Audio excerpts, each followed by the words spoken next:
Aparna YouTube চ্যানেলে তোমাদের অনেক অনেক স্বাগত, অনেক অনেক ভালোবাসা। তো যাই হোক, আমি তো প্রত্যেক দিন বিকেলবেলা থেকে শ্যুট করি। তো আজকে দেখো বিকেলে স্ন্যাক্সে কী বানাচ্ছি। তো বিকেলে বানাচ্ছি আমি আজকে পেঁয়াজি পকোড়া বলতে পারো। তো ভীষণ টেস্টি হয়েছিল, আর তোমরা যদি খেতে চাও চলে আসতে পারো। দুধ চা, পকোড়া আর মুড়ি মাখা। তো বৃষ্টি বৃষ্টি ওয়েদারে ভীষণ এনার্জি ছিল বলতে পারো। তো বিকেলবেলা একটু চটপটা খাবার করে নিলাম। আর বন্ধুরা, ভয়েস দিতে গেলে এত রাগ হয় কি আর বলবো। তো আমার বাড়িতে নিরিবিলি পরিবেশ বলতে নেই গো, সব সময়তেই এই চিল্লামিল্লি হাড্ডামাড্ডা লেগেই থাকে। তো কি আর করা যাবে, এ নিয়েই জীবন, তাই এ নিয়েই বেঁচে আছি।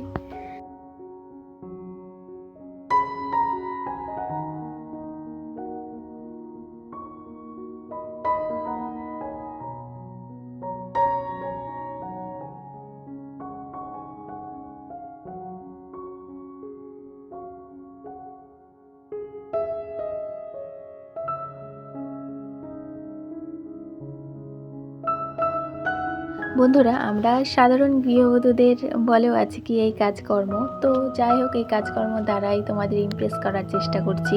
তো আমাদের সাধারণ জীবনযাপন, সাধারণ গৃহবধূ থেকে আমরা অসাধারণ হয়ে ওঠার চেষ্টা করছি, আর অসাধারণ এই ক্লিনিং রুটিনই তোমাদের সঙ্গে শেয়ার করছি। তো যাই হোক, দেখো এখন মুড়ি মাখা করে নিচ্ছি। বেশি কিছু হাইফাই দিইনি, একটু চানাচুর ছিল ঘরে, ওই দিলাম, আর পেঁয়াজ কেটে দিলাম।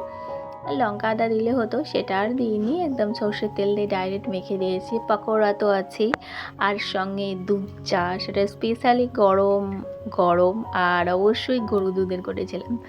তো ভীষণ টেস্টি খাবারটা ছিল। তবে হ্যাঁ বন্ধুরা, এই টেস্টি খাবার যদি প্রত্যেক দিন খাই তাহলে আমাদের পেটের হাল কি হবে বুঝতে পারছো। গরুর দুধের চা একদমই ভালো না পেটের জন্যে।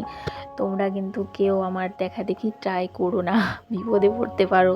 তো আমার মাসে একবার হয়, রেগুলার তো চা খাই না, চা হয়ই না আমার ঘরে। তো শখ করে হলো আর কি, এই মাসে এক আধবার এক একদিন চলতেই পারে, তাই না? তো এই যে দেখো, এখন চা করে নিয়েছি, এবার হাজব্যান্ডকে ডাকতে যাব আমি। ডেকে ধরে না আনলে হবে না। তো স্বামী স্ত্রী মিলে একটু ঝগড়া চলছিল, মান অভিমানের পালা, সেটা আবার মিটিয়েও নিয়েছি।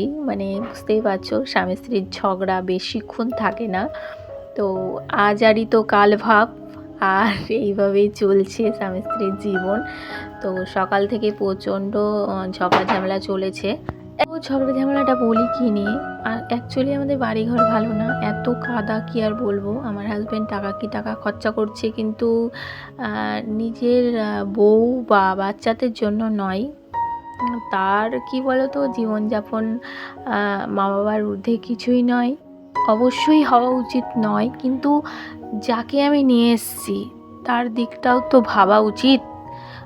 সে তো তাকে দেখেই পড়ে আছে, একটা সংসার ঘর সব কিছু ছেড়ে।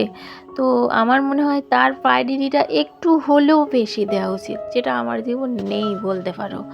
তো অনেকের পরের লিস্টে আমার লিস্টটা, আমার হাজব্যান্ডের জীবনে।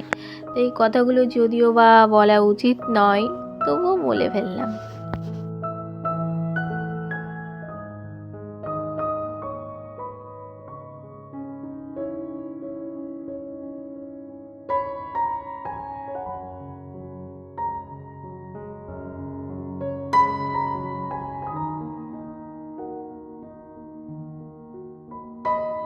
তো একটু আগে তো ঝগড়ার বিবরণ দিয়ে দিলাম। তো ঘরের অবস্থাটাও একটু দেখাবো তোমাদের একদিন। ঘরের বলতে বাইরের স্পেসটা এত প্যাচপ্যাচে কাদা, আর বর্ষাকাল বুঝতেই পারছো, বৃষ্টি। তো এই ঝগড়া ঝামেলা করে একটু টিন আদায় করতে পেরেছি, ওপরে দেওয়া হয়েছে। এবার ওপরে টিন দিয়ে কী করবো, প্যাচপ্যাচে কাদা তো হয়েই গেছে, এবার আর শুকোবে টিন দিলে? সেটাই, অসুবিধার মধ্যে পড়ে গেছি, কি আর বলবো। আগে হাঁটলেও জ্বালা, পরে হাঁটলেও জ্বালা। তো কিছু করার নেই, এই নিয়ে জীবন, মধ্যবিত্ত পরিবার এইভাবেই চলছে, চলবে, সারা জীবন চলেও এসছে। তো যাই হোক, এখন দেখো বিছানা পুরো সাফসাফাই চলছে। একটা ঘরের ক্লিনিং কাজ করে আবার একটা ঘর চলে এসেছি, আর এটা ডেলি ভিডিও আমি করি, আর ডেলি শেয়ার করি। তো সেটাই সেই মতো আজকেও করে নিচ্ছি। তো দেখো, এখন বেডটা একটু ডেকোরেট করার পালা, যা আছে যতটুকু আছে ততটুকু দিয়েই একটু সাজিয়ে গুছিয়ে নেওয়ার চেষ্টা।